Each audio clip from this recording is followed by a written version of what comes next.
پڑتی ہے، پکار اٹھتے ہیں، عرش حق ہے، مسند ہے، رفعت رسول اللہ کی دیکھنی ہے حشر میں، عزت رسول اللہ کی، لا رب العرش جس کو جو ملا ان سے ملا، بڑھتی ہے کونین میں نعمت رسول اللہ۔ نعرہ تکبیر، نعرہ رسالت، حضرت علامہ مولانا مفتی ذیشان صاحب قبلہ، نعرہ تکبیر، نعرہ رسالت۔ بڑے ظلم کیے، اتنے تشددوں کے پہاڑ توڑے۔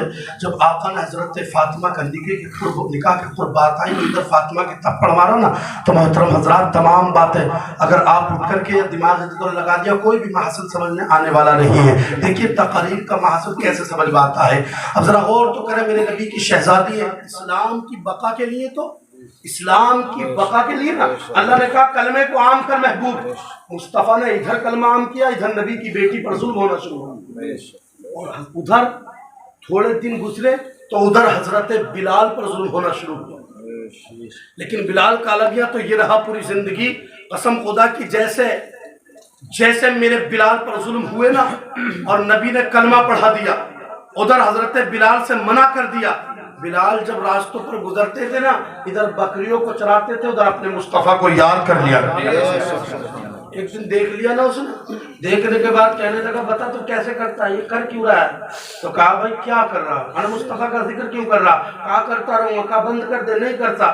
انہیں مارا اور اتنا مارا بلال حبشی کو کہ ان کے ہاتھ رکھ دیے، اور جس میز پر بیٹھتا تھا، جس تخت پر بیٹھتا تھا نا، اس تخت کے نیچے ان کے ہاتھوں کو رکھ دیا۔ قسم خدا کی صبح اٹھ کر کے دیکھتا ہے، بلال کے حال پوچھتا ہوں، بلال مسکرا رہے ہیں۔ کہتے ہیں مسکرا کیوں رہا ہے؟ حضرت بلال سے کہتے ہیں، تو بلال کہتے ہیں پوچھنا کیا چاہتا ہے؟ انا تو مسکرا کیوں رہا ہے؟ تو کہتے ہیں مسکراؤں کیوں نہیں، میں کلمے کی دولت مجھے ملی ہے۔ تو وہ کہتا ہے میں نے تو تجھے اتنا مارا تھا۔ بلال کہتے ہیں قسم ہے مجھے پروردگار کی، جب تو مجھے مارتا تھا، جب تک محبوب اپنے جلوے دکھا دیا کرتے تھے۔ مصطفیٰ تو ادھر مارنا شروع کرتا، ادھر مصطفیٰ اپنا دیدار کرا دیتے۔ بہرحال محترم حضرات، میرے نبی کی شہزادی پر ظلم ہو رہے، تشددوں کے پہاڑ توڑے، اور کہتے ہیں ایسے پہاڑ جیسے ہم نے جھاڑو سے مار دیا، نہیں، اتنے ظلم ہوئے، اتنے تشددوں کے پہاڑ توڑے گئے۔ محترم حضرات، آقا کریم کی شہزادی اٹھی نا، اٹھنے کے بعد ریت پر لائے اور ان کے جسم کو داغدار کیا گیا، پیٹھ کو داغدار کیا گیا، قدم جلائے گئے، پیٹھ جلائی گئی، کس کی؟ نبی کی بیٹی کی۔ غور تو کرنا، توجہ ہے آپ کی، لہک کیا بولو سبحان اللہ۔ اللہ سلامت رکھے تمام لوگوں کو۔ جیسے حضرت زینب رضی اللہ تعالیٰ ہم نے اسلام کو سمجھا ہی کیا، اسلام کے وقار کو چھوڑ دیا، اسلام کے تقدس سے کھیلنا شروع کر دیا، مگر مصطفیٰ کی بیٹی پر ادھر ظلم ہونا شروع ہو گئے۔ آقا کریم کی بیٹی کے جسم پر ایسا کوئی حصہ نہیں تھا کہ جو داغدار نہ ہو، مگر زبان پر یہی تھا کہ اللہ ایک ہے، مصطفیٰ اس کے رسول ہے، اللہ اکبر، یہ نبی کی بیٹی ہے۔ محترم حضرات، وقت گزرا نا، حضرت زینب پر تشددوں کے پہاڑ توڑنا شروع ہو گئے۔ آقا کریم صلی اللہ علیہ وسلم کی بیٹی کو داغدار کر دیا گیا، لوہے کو گرم کیا گیا، آپ کی پشت کو داغدار کیا گیا۔ محترم حضرات، حضرت فاطمہ الزہرا پر بے شمار ظلم ہوئے، مگر حضرت فاطمہ الزہرا مسکراتی تھی۔ آخرکار اختتام پر نبی کی بارگاہ میں پہنچ گئی۔ آقا کریم کی بیٹی کو جب ستایا، مصطفیٰ نے بیٹی کو دیکھا، میں نے کہا بیٹی بڑی عظیم نعمت ہے۔ دیکھیے مصطفیٰ کس طرح سے اپنی بیٹی سے محبت کرتے ہیں۔ لوگ سمجھتے ہیں بیٹی ہونا عیب ہے، اور لوگوں اگر بیٹی ہونا عیب ہوتا نا، اگر بیٹی ہونا، نعرہ تکبیر، نعرہ رسالت، مسلک اعلیٰ حضرت خالق ہندوستان حضرت علامہ مولانا مفتی ذیشان صاحب قبلہ، نعرہ تکبیر، اگر بیٹی ہونا کوئی عیب ہوتا تو اللہ اپنے محبوب کو چار بیٹیاں عطا فرماتا۔ حضرت فاطمہ الزہرا کی بہن ہے حضرت زینب، ظلم اور تشددوں کے پہاڑ توڑے گئے۔ محترم حضرات، جا رہی ہیں، گزر رہی ہیں، راستوں میں ان کو ستایا گیا۔ وہ مصطفیٰ جن کی سچائی کی تصدیق ہم سچ بولیں تو ہماری گواہی عالم صاحب دیں گے، آپ کے امام صاحب دے سکتے ہیں، مگر جانے محبوب جب بولتے ہیں نا